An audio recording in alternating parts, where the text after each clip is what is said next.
Sejam bem-vindos ao Play Upcast, é um prazer enorme estarmos aqui. Meu nome é André Rebelo, eu sou baixista, atuo dentro da música católica há muitos anos já, tenho uma honra enorme. Sou o Fábio Cirino, músico também, produtor musical, atuo com trilhas, produções de shows, produções fonográficas, enfim. Estamos aqui com o Play Upcast, né?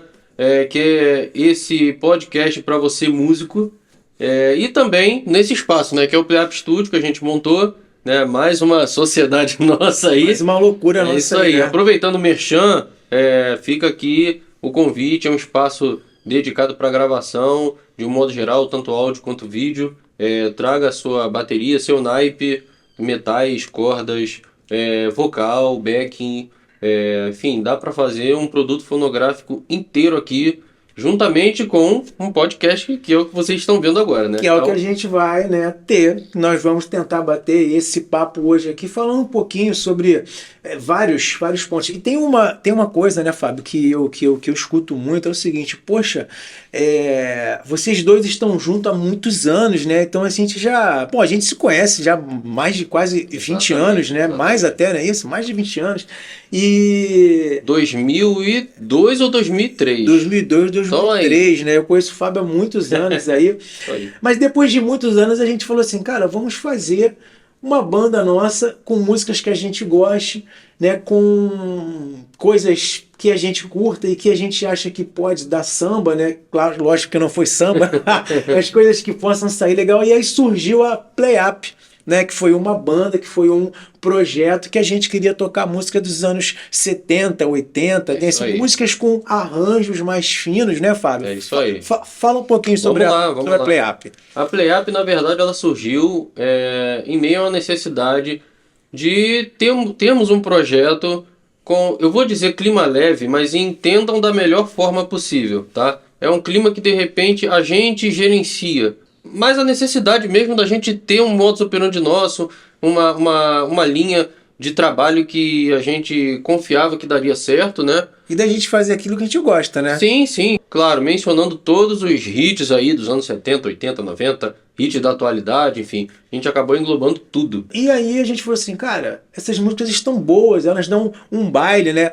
E aí, de 2010 pra frente, nós começamos a tocar em festas, casamentos, eventos. Se a gente for ver hoje, nós temos mais de 200 festas, né? Registradas, casamentos, empresas, eventos. Nós tocamos em muitos e muitos eventos. Né? Eventos corporativos, 15 anos. Casamentos, aniversários. Bodas, muita coisa. Festas que a gente tem várias histórias, né? De algumas festas que foram engraçadas. Pô, e você que é músico aí, você sabe, né, cara? Que assim, a gente tem muita coisa engraçada dentro de várias festas que a gente toca, né? A gente vai acabar falando um pouquinho sobre alguns eventos, assim. Se a gente for olhar para trás aí, nós temos, 15 anos ou mais que a gente tem a banda, né? Sim. 2010 para cá são 16. 2010 para cá são 16. Na verdade, completam 16 anos agora em outubro, né? 16 anos em outubro, vários arranjos, né? E eu sempre falo assim que é um repertório extenso, difícil, né? Mas que tem uma qualidade boa, né? E a gente vai falar no podcast número 2, que já como é que é essa criação, como é que é o Fábio como produtor. Produção é muito complicado, porque são várias cabeças diferentes da sua. Então, como é que você expõe a sua ideia como produtor para que o músico possa executar da melhor forma possível? É claro, você com o tempo você consegue criar entrosamento com um, com o outro, e aí você acaba até muitas das vezes dando preferência àquele, porque você, como produtor, vai ter menos trabalho. Isso aí, mas às vezes é interessante você, assim, sair um pouco da zoninha de conforto, né? Eu fico pensando hoje, né, cara, assim, quando eu sempre, todo mundo sabe, né, o Fábio também sabe, eu sempre fui muito ligado na questão do jazz, do fusion, né, eu tenho essa veia que veio assim comigo, né, E uma pessoa que me transformou, e eu sou muito grato, né, principalmente ao Fábio, né, essa questão, vou falar um termo assim mais ou menos, da minha pegada, né, se é que eu posso falar essa palavra, um pouco mais pop, um pouco mais chão, um pouco mais Sim. sideman, né, então essa minha transformação eu devo muito também, né, ao Fábio. Não que quando você toca jazz a gente tem aquela ideia de que tocar jazz é tocar livre, qualquer coisa. Não, o jazz tem um mapa, tem um chão, tem um feeling, tem uma série de coisas e tal, beleza.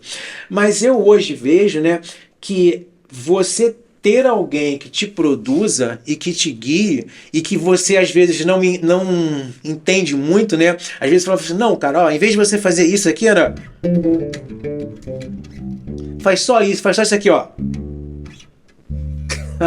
Aí você, mas que isso? Cadê a minha noninha, né? Eu usava a minha noninha, eu falava, não, faz só o chão, deixa aqui. Por quê, cara? Porque você tem que entender o que o produtor tem em mente, né? Porque você pensa, por exemplo, eu penso só na linha de baixo. Ele tá pensando o seguinte, não, mas nessa hora que você fizer o chão, eu vou colocar A, B e C junto, não é isso? Que fecha a frase. Claro, né? Claro. Na verdade, a gente monta um voicing com bandas, né?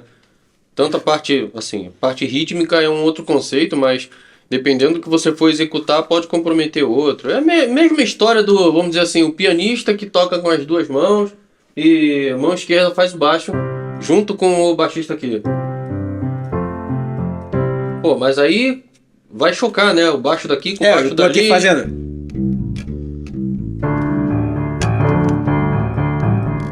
Ó, só. Que bagunça do caramba. Então, assim, como é que o cara consegue se comportar? Não, pô, mas se ele vai fazer uma linha... Se eu fizer isso aqui, ó. Aí faz aquela linha que você tava fazendo.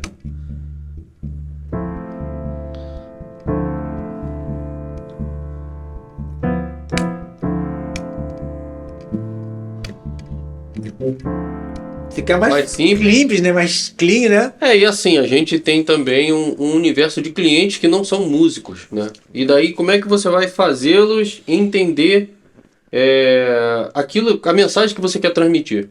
Uma das coisas, por exemplo, que eu me surpreendi agora foi o retorno do Groove do Bom, né? Pô, me chamaram para fazer a reabertura, a reestreia ali. Eu fiquei muito feliz com o convite, né? Pessoal do Groove do Bom, um grande abraço. Espero vocês aqui. Serão convidados, tá? Aguardem. Mas... Depois até a gente tem que explicar o que é esse Groove do Bom. Claro, né? claro. A gente vai falar um pouquinho dele. Mas o que eu fiquei feliz é assim, poxa, vamos fazer um show instrumental. Cara, eu falei, ali não vai ser 100% a galera jazzista, a galera, enfim, musicista. Não é isso. É uma mescla ali. Então, a gente conseguiu atingir, acredito que o objetivo, porque a gente colocou muito pop ali, muita coisa sideman misturado com... Então, assim, foi uma mistura que trouxe identidade. Não se perdeu identidade com variedade, tá? Isso eu achei legal. E, poxa, ponto positivo, todo mundo falou pra caramba. Teve um desafio grande também, que foi uma produção remota. Aquilo ali foi uma loucura. Mateuzinho, grande abraço. Mateus foi o nosso batera que a gente ensaiou aqui no Rio, ele estando em São Paulo. Como é que foi essa loucura, né? E, principalmente, no dia do evento, foi o dia que todo mundo... Assim, no dia não, naquele momento, né? Porque no dia, de repente, poderia ser um ensaio de manhã e a galera tocando à noite. Uhum. No dia, eu lembro que a gente... Assim, galera, é a primeira vez que tá todo mundo junto. Ainda teve isso. Então, assim, gerenciar tempo da galera, porque tá todo mundo sempre muito pegado, muito agulhado. Como é que vai fazer isso, né? Um aqui não pode, e assim, quem é bom nunca tem tempo, né? Tem essa questão. Então, pô, pra você manter uma qualidade e tentar gerenciar isso, eu acho que é o desafio do produtor atual. Mas vamos lá, vamos falar do Groove do Bom, né? O que é o Groove do Bom? Na verdade, assim, antes de eu falar do Groove do Bom, eu quero só falar uma coisa, né, Fábio? Você tá falando que as músicas não foram fáceis, tá? Você é um fanfarrão, cara. Não. Porque você pegou várias músicas difíceis, com níveis difíceis, e quando eu tô falando difícil, eu não tô falando só de frase. Porque tem uma coisa interessante, a gente pensa o seguinte, o que é difícil? Difícil é tocar muito, difícil é tocar um monte de frase, difícil é você manter, por exemplo, eu, né, no caso do baixo, pegando como exemplo aqui, difícil é você manter o chão constantemente e você quer fazer uma frase, uma outra, e você não pode. Por quê? Porque não é aquilo que a música pede. Então, isso é uma coisa difícil. Sim, tocar sim. um pop, tocar uma ballad music, né? Ou seja, tocar o chão ali, muitas vezes não é muito difícil, não é muito fácil. Eu me lembro quando eu tinha aula, eu pude fazer aula com grandes músicos, né? E uma das coisas que eu mais ouvia era assim, ó, tocar o simples é mais difícil do que você tocar aquilo que parece que não é. Né? Porque isso é uma coisa difícil. Então, essa educação é uma coisa difícil. Mas eu estou falando isso só para dizer que as suas músicas não foram fáceis. Me trouxeram horas de estudo ali, muito bom. Sobre o Groove do Bom. Cara, o Groove do Bom, né? O Groove do Bom, se puder depois falar também, mas eu vejo o seguinte: é um super projeto que acontece, né? Temporariamente, eu não sei em quanto tempo, tá agora, tá acontecendo. Que deva ser mensal. Deva ser mensal, né? Acredito que seja mensal. Que reúne a música instrumental, a música, entre aspas, a música para músicos e para quem gosta de música, né? Ali a gente tem tudo, né? Do jazz ao funk, ao pop, ao fusion. É um grande encontro de músicos. E uma coisa que eu disse lá e o Fábio, poxa, né?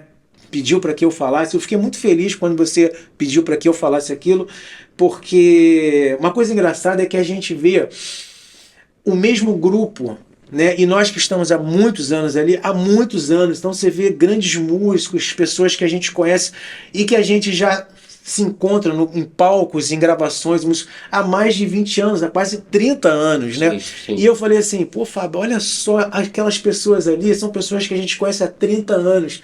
E há 30 anos que as pessoas estão aqui, ó, na música católica, curtindo música. Então eu fiquei muito, muito, muito feliz de poder rever, né, pessoas que a gente conhece ali no Groove do Bom. Isso para mim foi uma coisa muito boa, porque estávamos todos partilhando música, né? E partilhando vida também, né? É importante falar assim, cara, olha só, nós estamos envelhecendo juntos, né? Envelhecendo no sentido de que o tempo vai ali passando, né?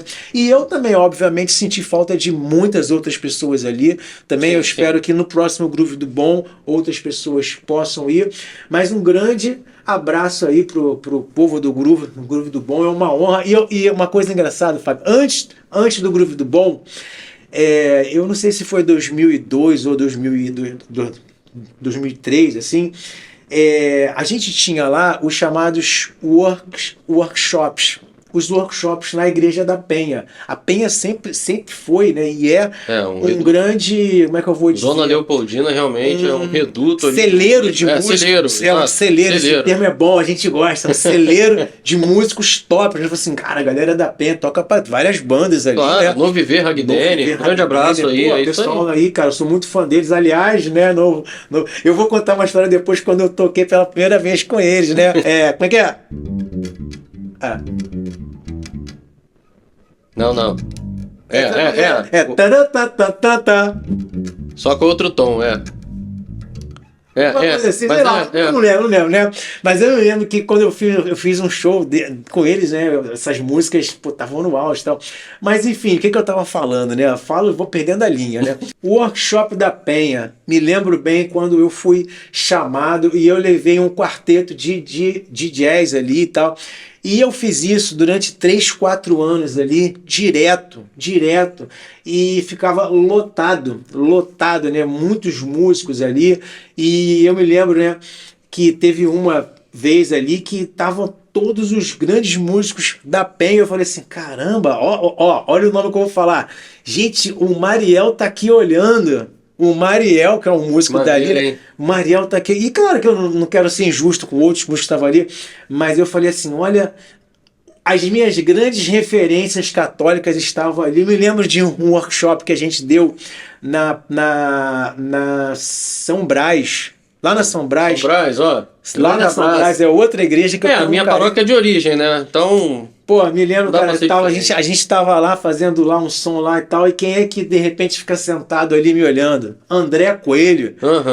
E eu falei, caramba, bicho, o Coelho tá ali me olhando, cara, uma referência da música católica. Época, pô, o cara tocou com todo mundo. E eu falei assim, meu Deus, vai dar rolo.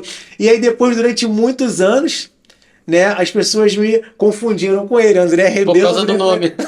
André Rebelo, André Coelho. Você acredita que existe, Fábio Cirino, tecladista? Existe um Fábio Cirino, tecladista também. Que se parece com você. Não. Parece sim. Visualmente não, mas assim, é um Fábio Cirino que é tecladista. Fábio Santana Cirino, um abraço, não sei se você vai ver. Cara, assim, em relação ao repertório do Groove, né, que você tinha comentado, foi bom essa questão da Penha, porque a gente juntou os assuntos do workshop da Penha, o antigo. Na época, eu nem era da música católica, assim, eu acho que eu, sei lá, tava começando a evangelizar com Isaías, sabe? Isaías, um grande abraço. Não, cara, você já era da banda, da paróquia.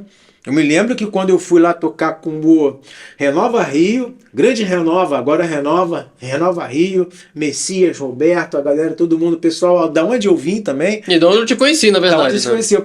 E quando nós fomos lá, você era jovenzinho ainda, bem, né? E você tocava na banda deles ali e tal. Ainda não estava tocando com o povo assim, né? Então, assim, eu acho que foi legal você juntar esse papo. Acho que faltam workshops hoje na música católica, mas a gente entende que o cenário está bem complicado em relação a tempo, né? E disponibilidade da galera em fazer um evento, né? Fica, de repente, uma dica pra gente, de repente, enveredar alguma coisa do tipo. Sobre a questão também do Groove, né? Que não deixa de ser um, entre aspas, workshop, né? Se é que podemos dizer assim, porque a gente não deu um show, né? A gente estava lá em confraternização. Eu acho que o ambiente é mais para esse intuito. Mas uma coisa que eu sempre falo, né? É que, não desmerecendo nenhum cirurgião, cara aqui da área de saúde também, mas não é da área de cirurgia, óbvio. Mas o que eu costumo dizer é o seguinte: a diferença de um cirurgião para um músico é que a gente consegue ser invasivo com várias pessoas ao mesmo tempo. Então, a partir do momento que a gente estuda, a gente quer ter a prática do instrumento. Então, quanto mais nota, mais sinistro o cara é. Esse é o pensamento que se tem, né? Mas aí a gente tem um cenário de entendimento quando você começa a ver o que vale a pena colocar na música ou não. E a gente tem também aquele cenário do menos esforço. Tipo, sabe aquele... Os caminhos mais fáceis. Não, eu digo assim... Vamos dizer que, sei lá, o cara vai desmontar essa bateria aqui. Aliás, deu um problema na afinação da bateria. Aí o cara vai, você chama um cara, o cara desmonta todas as peças e tal, não sei o que, busca ali, entende, monta tudo, não deu certo, ficou um dia, sei lá, e do nada resolveu. E daí, tem o mesmo problema, você chama um cara, o cara só dá meia volta ali em já resolveu. Então assim... Olha só que moral, o menor esforço que você dá para de repente ser invasivo positivamente em alguém, né? Ouvindo o que você está tocando. Então assim, para que tanta nota se você pode dar uma que vai fazer mais efeito do que todas aquelas notas que você está tocando? E para onde você quer conduzir o sentimento de quem está te ouvindo? Por isso que a gente acaba sendo invasivo, né? Então assim, o legal foi, eu acho que a ideia do Sidemen, e você fala, não, pô, tava difícil e tal. Eu não acho que esteja difícil. Eu acho que a nossa visão em relação ao anterior, né, naquela época lá dos primórdios... Não tava difícil não, né? Olha essa frase aqui, ó. Faz essa frase aqui, ó. Não, mas aí foi... aí foi a parte jazzista. Aí foi a parte jazzista, pois. Eu nem lembro mais. Não tava fácil não. Não, mas aí... O baixista que eu tô querendo dizer foi o seguinte, a gente colocou no Sidemen... Sim. Kennedy. Sim. Olha só que loucura. Ed Mota. Abraham Laboriel, Ed Mota, Vini. Tirou onda, como sempre. Vini aí. A gente chamou, tocamos Toto. Tell Me Why, Vini. Tell Me Why. E os instrumentais. E aí, assim... Até jazz teve. Sim. Sim, tivemos já o book, então a mescla foi interessante. Agora, o tema do Kennedy foi interessante? Foi. Todo mundo reconheceu. Sim. Então, assim... trouxe uma época boa, né, cara? É uma parada interessante também, que eu acho que... as bandas que tocam play-up, né, dos anos 70, 80, elas buscam uma nostalgia que ela vai caminhando de 10 em 10 anos a partir do momento que os 10 em 10 anos vão subindo. Antigamente, assim, há 10, 15 anos atrás se falava em Block 80. Hoje em dia você está escutando o quê? O Tchan, Backstreet Boys, Sandy Júnior. Daqui a, sei lá, 10 anos, 2000, 2010, você vai ouvir isso também. Então, assim, a gente pegou uma época lá do Kennedy, poxa, beleza, Laboriel, É a época que o músico que tava ali, né, da tua idade, da minha, que ouvia, sei lá, no metrô pra ver se... Eu lembro que, por exemplo, o Michel Camilo, essa música aí que você tocou, From Within, né? Cara, Michel Camilo é uma das minhas maiores referências pianísticas. E eu, quando ia pra aula, que assim, esse cara aqui foi o culpado, tá? Depois eu conto essa história também. Eu botava no trem, indo pra Bangu, que foi, pô, o reduto ali do instrumental, onde eu toquei de fato o que era instrumental, improvisar e tudo mais. E eu ouvia, pô, Michel Camilo para trazer inspiração, para trazer algo melhor para o professor. Uma coisa interessante, uma outra grande área. Você vê que grandes músicos saíram daquela área ali, né? Um grande músico que a gente tocou bastante, né, com ele ali, que fez parte de grandes eventos de jazz ali, foi um cara chamado Felipe Alves. Felipe Alves tocou no instrumental, tive a honra de fazer alguns sons com ele, tenho vídeos gravados com ele e tal. É isso aí. E ele sempre foi um cara... Mais um convidado aqui futuramente, Felipe Alves, por favor, né? Vários outros músicos, né? E a gente fez aula com grandes outros músicos também. Léo de Freitas também. Pô, meu irmãozão, cara, instrumental classe A, também conheci jovem também. É engraçado, tô me sentindo um velho aqui, né? Cara, não, eu tô me sentindo velho, sabe por quê? Olha só, você falou uma coisa interessante. Por exemplo, eu toco numa outra banda, né, que eu faço sideman também, banda chamada Bandalha. Grande abraço pro povo aí. E aí toquei numa festa de, né, agora, né, de um casamento jovem. Um casamento não tão jovem, mas aí, tipo assim, o que rolou lá, cara? De Bob, Forfã. Pô, eu tive uma dificuldade. Não que eu não goste daí, eu tive uma dificuldade. Por quê? Porque não é da minha geração, né? Eu não estava querendo o quê? Plebe Hood? Eu queria Plebe Hood, eu queria Rush, eu queria Iron Maiden. Cara, eu falei assim, caraca, como é que eu vou tocar Forfã, cara? Eu não conheço Forfã. E aí eu tive que fazer uma pesquisa. Claro que eu toquei horrivelmente, né? Mas isso que você falou é uma coisa real. As gerações, elas vão ganhando espaço. Então hoje, o que o adulto de hoje escuta, né, era o que, pô, se escutava 10 anos atrás, que são essas bandas, né? Sim. Cara, assim, eu, por exemplo, eu fiz uma engenharia reversa, tá, gente? No meu cenário de escuta ao longo dos anos, assim. Poxa, eu ouvia o que meus pais consumiam em casa, né? Não tinha internet, não tinha nada disso. Eu não era de ouvir rádio, não sei porquê, mas enfim. Eu era mais de pegar o LP da minha mãe lá, os do Roberto Carlos. Cara, com 10 anos eu pegava aquele LP, botava e ficava tirando música lá e era isso. Isso explica muita coisa hoje. Não, era o que tinha. Então, assim... Gênio. Então, assim, era o que tinha. E aí, a gente tem um cenário depois de música católica que eu comecei a consumir só música católica, direto. E aí depois eu comecei a sair disso. Aí, pô, conheci o Rebelo, jazz. Caramba, cara... Muito difícil e tal. E aí esse cara... Estraguei que ele. foi o culpado, obrigado você. Esse cara foi o culpado em ter... Poxa, cara, você tem que fazer aula, não sei o quê. Hoje em dia, no cenário católico, a gente vê muita gente que não tem a visão quanto à necessidade de evoluir tecnicamente. Porque acha que o que está fazendo tá legal, tá bom. E assim, eu já estive nesse lugar. Esse é o ponto. Você me tirou desse lugar. Obrigado, você. Mas depois... Era chato, né? E assim, qual é o, entre aspas, testemunho que eu daria disso? 9 meses depois de aula, o professor disse que não tinha mais nada para me passar, já ia arrumar outro cara mais acima. Acabou que esse link não deu muito certo.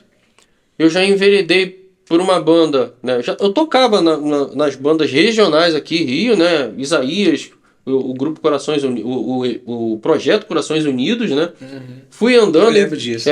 Fui enveredando para várias coisas. Era na verdade você, o Guga, Isabelle e Toreide. Isso aí. Toreide, né? Toreide, é isso aí. É isso aí. Desse povo aí. Um abraço para todos aí. Todos eles, E aí, assim, o problema, assim, que eu encontrei foi, assim, desfazer ali a conexão do que eu gostava, que era esse tipo de evento, e mergulhar em águas mais profundas, entre aspas. Não que antes não fosse, mas é uma situação diferente, tá? Era uma situação diferente.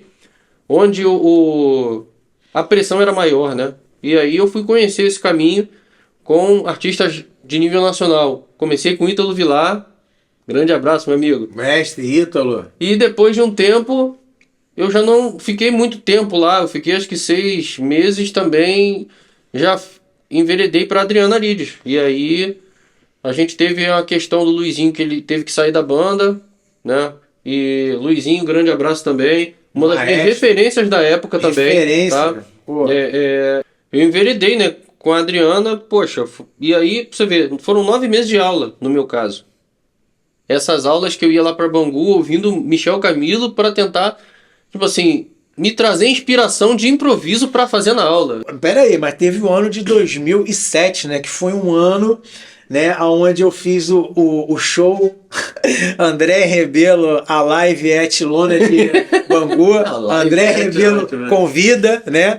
Que, poxa, aquele show ali foi marcante, né, cara? Porque além das músicas terem sido boas ali, né? Um grande abraço pro meu amigo Duda Suliano, que na época pode estar um monstro. Será convidado muito em breve aqui também. Duda cara. Suliano. Esse cara foi a minha referência de produção fonográfica da época. Não, tá? Duda, poxa, cara, eu tive a chance, ele me deu a chance de ter gravado, né, se eu não me engano, 2 discos da Aline Venturi, que a gente também espera aqui, musicista da pesada, que me deu a chance. Eu tenho que falar dela, né, cara? Aline Venturi foi a pessoa que me apresentou Maninho. Ah, sim, Maninho.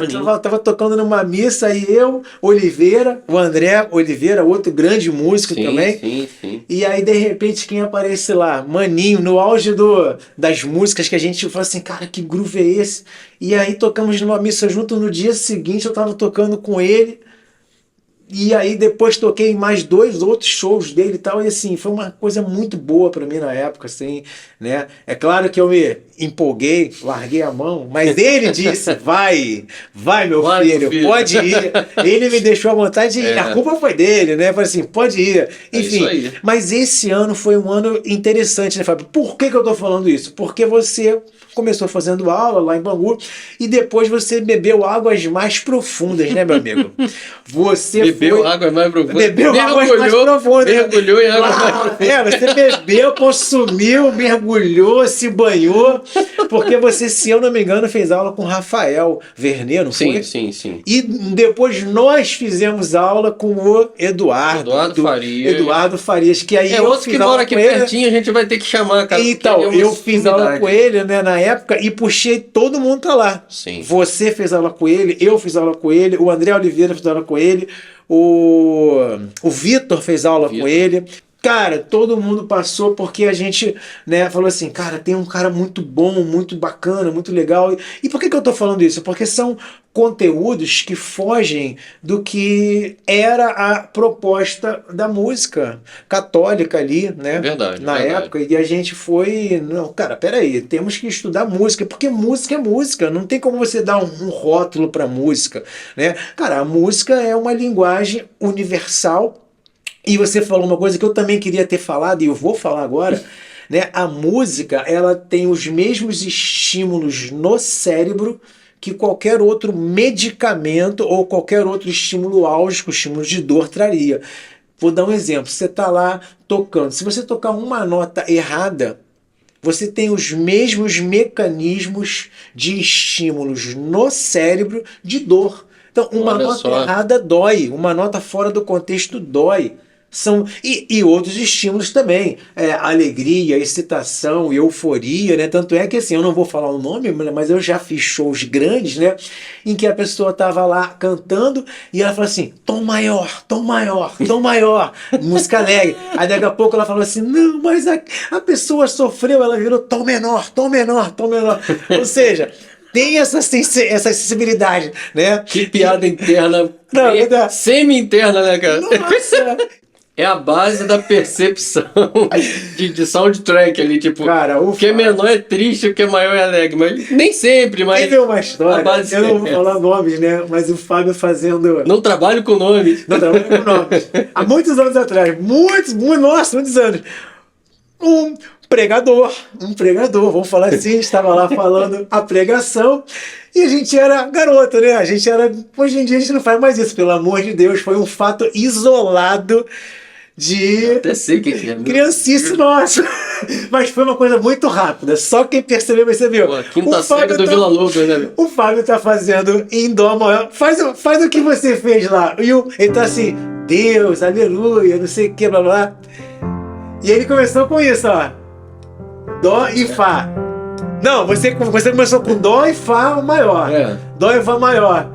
Aí eu olhei pro Fábio, comecei a rir e cantei. Ele leu, eu falei assim, ó, não fala nada. E ele fez a seguinte frase,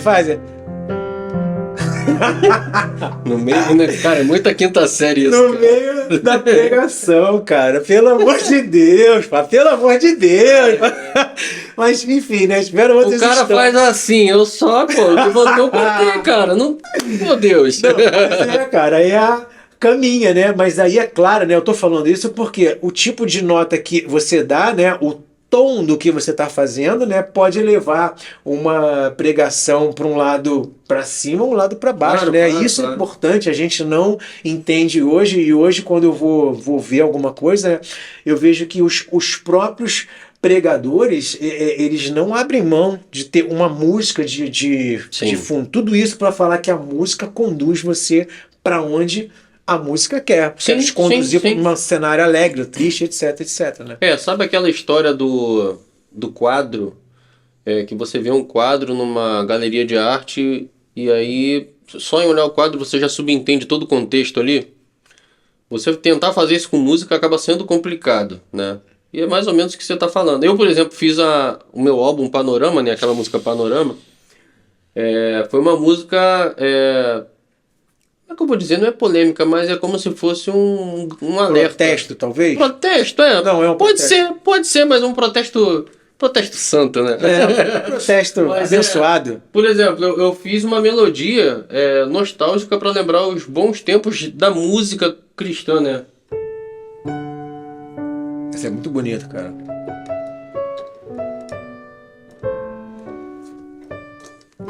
Tipo, parece que você já ouviu essa melodia de algum jeito, né? Uhum. E aí, tom maior, né? Tom maior. E aí, de repente, vai para um refrão que demonstra ali um cenário de, entre aspas, terra arrasada, né? Aí vai para menor, com pouca melodia, né? Só fica assim. Fica só assim. E aí, claro, depois tem uma parte... Eu percebi isso, que depois a música cresce. Depois tem a parte C, que aí a gente trabalha com homônimos e relativos, né? Que ela vai com Si menor, né? Ó. Eita.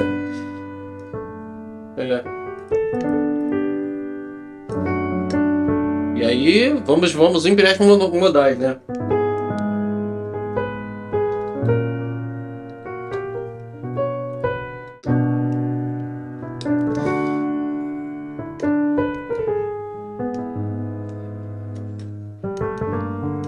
Tipo, já vai para um contexto diferente ali. E uma coisa engraçada, quando eu parei para ouvir a música, né, porque a gente tinha que tocar, eu tinha já, né, ouvido a música, o Fábio gravou e tal, mas... 2 anos depois, né? Foi 2 anos depois. Quando você para estudar a música, eu falei assim, né, vou falar mais uma quinta série aqui, eu falei assim, nossa, é o Richard Clayman. Cavalo de fogo. Imaginei o cavalo na praia. Imaginei Odisseia. Ou seja, músicas que marcam a época, né? E eu falei assim, cara, Verão de 1942, que foi um filme muito bom, que tem uma música, claro. Se o nome dele ganhou vários Grammys, tô com o nome na ponta da língua. Enfim, eu falei assim, cara, o Fábio conseguiu pegar referências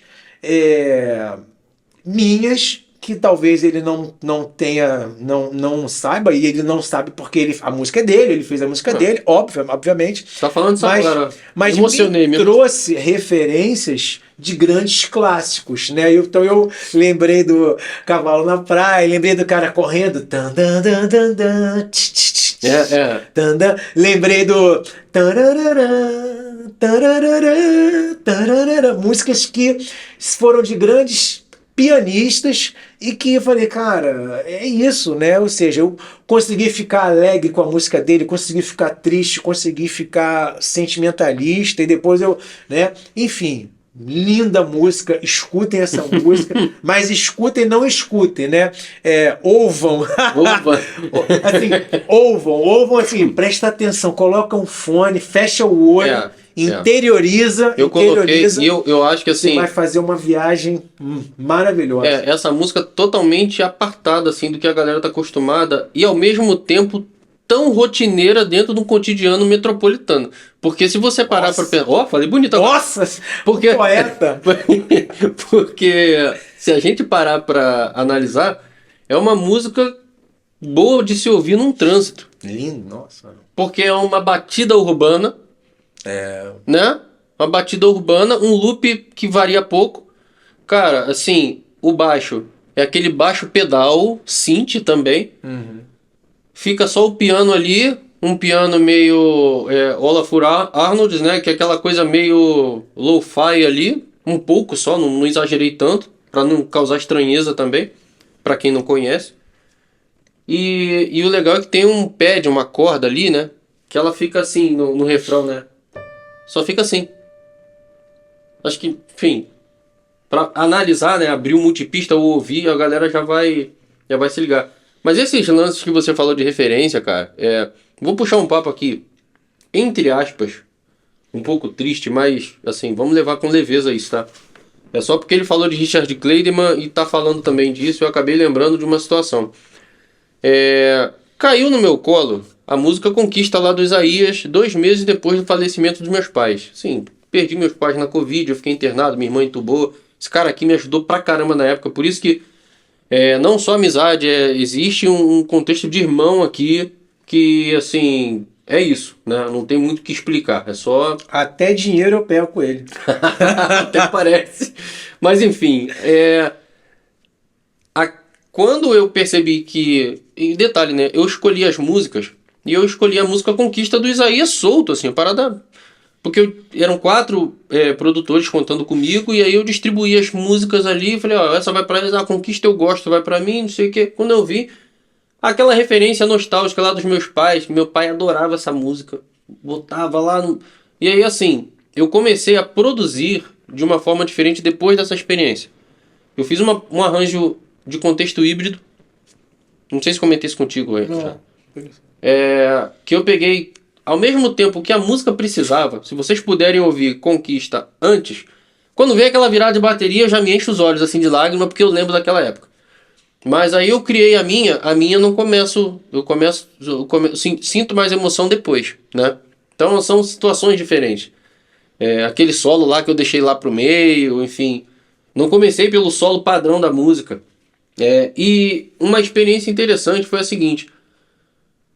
Eu fiz um arranjo para todo mundo ouvir, mas tem ali vários elementos do início ao fim que significam uma timeline desde o início que eu comecei a tocar até a partida dos meus pais. Tanto que ela termina subindo ali cordas em longas, em notas altas. Mas o início, por exemplo, a condução que o Isaías começa, eu faço assim.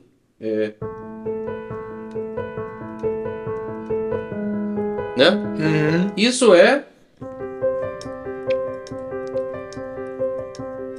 Essa foi a primeira música que minha mãe pediu pra tirar de ouvido no LP. Nossa. E aí, Richard Clayderman, né?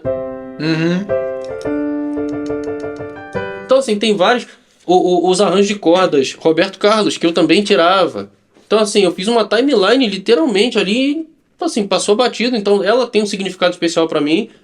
E, claro, tem um especial do que a música pede mesmo. Aquela ali eu pilhei. E a gente vê... a escolha dos músicos não foi você dessa vez, porque, claro, tinha um contexto outras, ali. Né? Acabei fazendo outras, né? Você fez outras, óbvio. Mas tinha um contexto ali que acabou envolvendo até Marcelo Linhares, que, pô, era um grande amigo do meu pai. Né, Marcelo, pô, grande abraço, amigo. Vai ter que vir aqui também, enfim. O artista da pesada, um cara da pesada, a gente gosta demais, adora. É uma referência da música brasileira. Deus, é isso. Ele, o Sidney, né? Pô. Sim. Então, depois assim... depois eu conto como é que eu conheci ele. Vamos lá. E aí, assim, eu acho que depois existe o Fábio produzindo antes dessa experiência e o Fábio produzindo depois. E aí eu acho que isso aí pra mim foi uma experiência incrível, sabe? Que tem vários elementos, tanto das cordas, que você escuta os anos 70 lá de Roberto Carlos, aquele tipo de cordas que eu fiz tá muito parecido, cromatizado, com nota longa, sabe? Muito uníssono ali. E foi excelente a experiência. E aí eu converso com o que você estava falando, né? Na verdade vieram dois pontos interessantes. Uma é, esse disco, esse trabalho, na verdade não foi esse, um outro trabalho que a gente fez dele, que você também fez a produção. Você acredita, assim, ó, você é o que você escuta. Você crê nisso? Ou amém? Cara, o músico é aquilo que ele escuta. Eu acho que ele é uma junção ali, uma mescla de tudo que ele ouviu durante a vida toda. Eu encaro dessa maneira. Tanto que minha segunda música do álbum Prisma, que também é meu, que foi um álbum louco que eu fiz.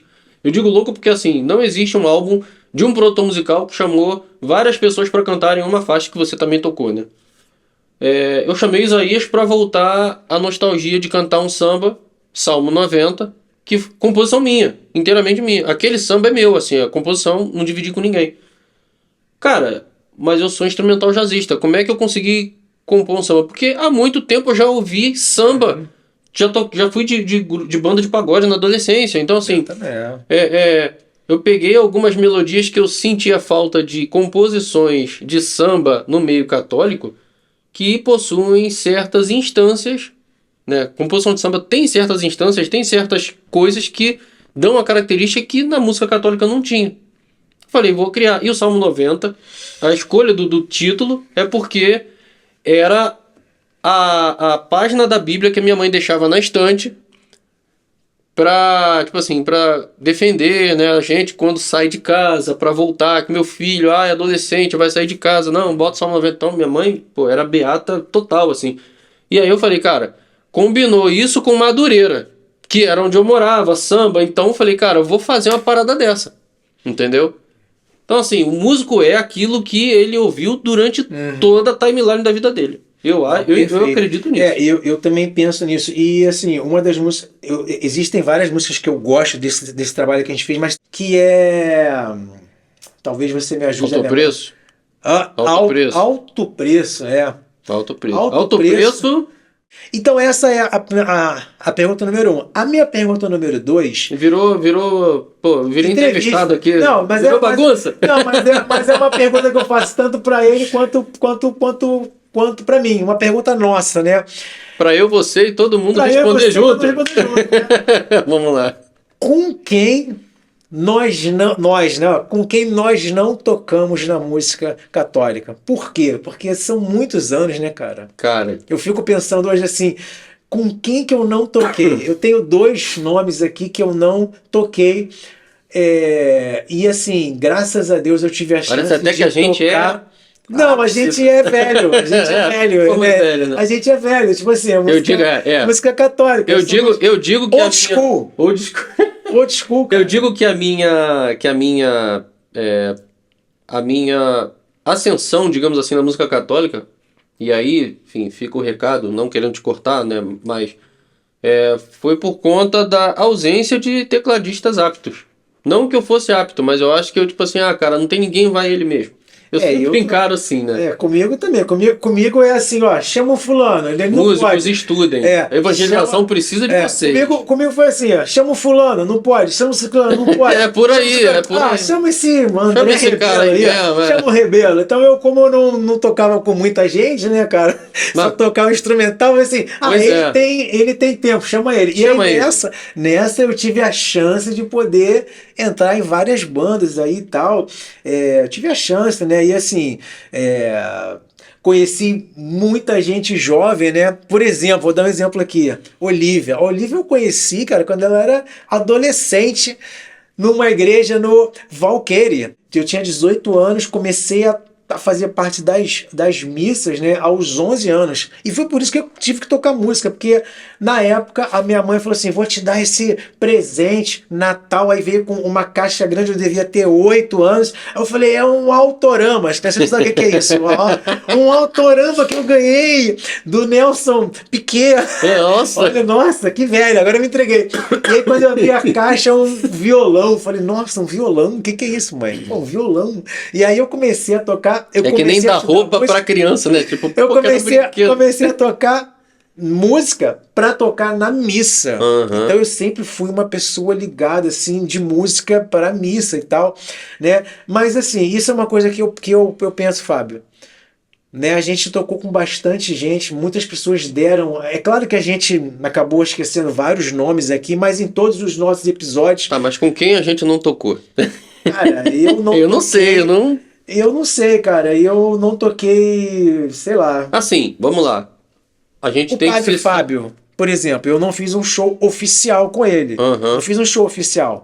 Eu fiz, né, fiz parte de banda base que tava ali. Que ele estava. Por exemplo, a Banda Dom. Eu não fiz um show oficial. Banda Dom não toquei. Eu não fiz um show oficial, mas eu fiz parte de uma banda base que a Banda Dom tocou ali, mas um show oficial. Isso sim. E eu pedi pra eles, cara. Eu falei assim... Dom, um abraço. Banda Dom, eu sou muito fã, cara. O disco dele, me lembro deles lá na São Brás também, cara. A gente tocou e depois chegou a Banda Dom com aquele disco. E eu escutei aquele disco até... O disco, né? Escutei aquele CD. Até não poder mais. Maravilhoso. São coisas maravilhosas, né? Eu falo disco. Pô, maravilha, adoro. Minha esposa adora esse disco. Eu adoro esse disco, né? Com quem mais a gente não tocou? Cara, eu digo assim, vamos considerar regional Rio, Rio. Brasil. Porque não dá pra ser regional Espírito Santo, regional Minas, aí realmente... sim. Mas realmente eu não tô lembrando, assim. Tinha uma banda que eu não tinha tocado, que eu tinha vontade de tocar, que era Novo Viver. Não toquei com o Novo Viver. Não toquei. E aí a Novo Viver... Grande Branco, baixista branco, em breve vai estar aqui. Reginaldo, né? Que a gente chama de... Ele vai estar aqui em breve, com os outros baixistas, que a gente vai fazer um Best Day aqui para falar sobre o que a música católica tem de grave. Olha aí, que slogan, hein? Então, essa aí é uma novidade do Play Upcast, galera, porque nós vamos lançar o dia do instrumento, assim, um dia pelo menos ali, a gente vai definir o período, mas um dos episódios vai ser, vamos dizer, um Bass Day, um Keyboard Day, a gente vai escolher outros também, Guitar Day. Aproveita e já fala aqui o que você gostaria de ouvir. Isso aí. Esse papo já escreve aí. Para os próximos episódios. E aí, galera, gostaria que vocês falassem, abordassem isso, aquilo. Se a gente puder, se a gente tiver conhecimento. Senão a gente vai chamar um convidado. Vai convidar alguém. Nós vamos ter, né? Não, vamos ter convidado, teremos convidado. E eu acho que a ideia é sempre ter um convidado a partir de então. Né? Isso aí, a gente vai sempre marcar com alguém para poder fazer, para trocar experiência, conversar, resenhar, enfim. É isso. É isso, tem alguma coisa que a gente... Não, é só voltar o merchan aqui do Play Up Studio. Galera, são 2 salas, essa aqui é uma delas. Venham gravar o disco aqui, então, né, assim, cara, quer fazer um ensaio gravado multipista, vocês querem, sei lá, fazer uma captação de não sei, um clipe para YouTube, o cenário tá aqui, enfim. Tomar um café comigo, conhecer, né, a gente. Tomar uma Coca Zero. Uma coquinha zero. Se você vier, traga uma Coquinha Zero. Café eu tenho aqui, nós temos aqui. É uma coisa interessante aqui, que assim, é pra galera se sentir em casa. Então, a meia... Meu Deus. E é isso. Aqui é pra vocês se sentirem em casa. Estamos em casa. Mi casa e su casa. Pessoal, um abraço pra todo mundo. Valeu, galera. Obrigado por vocês terem ficado aí conosco nesse bate-papo. Obrigado pela audiência, pela paciência. Opa! Desculpa, André, qualquer coisa. Não, desculpa não, galera. Tuba isso aí, né? Rebelo sendo, né? Rebelo sendo sincero. É isso aí. Valeu, galera. Valeu. Grande abraço. André, obrigado. Obrigado você, cara. Você. Valeu, galera.